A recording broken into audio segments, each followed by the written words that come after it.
Hello everyone, welcome back to Guide to Everything. In today's video, I'm going to show you on how you can fix Xbox application slow download speed in Windows computer.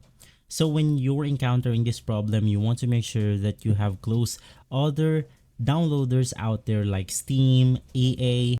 Maybe you're downloading stuff from the torrent. You want to go ahead and close all of that application.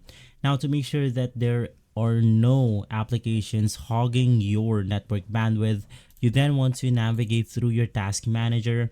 In here, you will be able to see your network usage. Now, if you're downloading an application, it will then show up right here. Basically, if this reaches around 100, this means that they have used or utilized 100% of the network, disabling or slowing down or download speed for Xbox. So if you see an application that's taking up a lot of the resources for network, you then want to close that application as you are downloading an application from your Xbox. From there, we want to make sure that our Xbox application is updated to the latest version.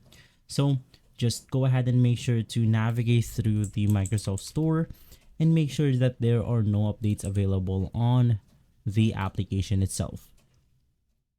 Now, the next thing to do is to go ahead and make sure that you are using a stable internet connection, and you want to make sure that you switch off Wi-Fi and then try using your Ethernet cable. Now, when you use your Ethernet cable, this will go ahead and enable a lot more bandwidth into your system right here, enabling you to download a higher speed on your application on your Windows computer. And so by doing those multiple ways, you have successfully enabled or fixed the slow download speed for your Xbox.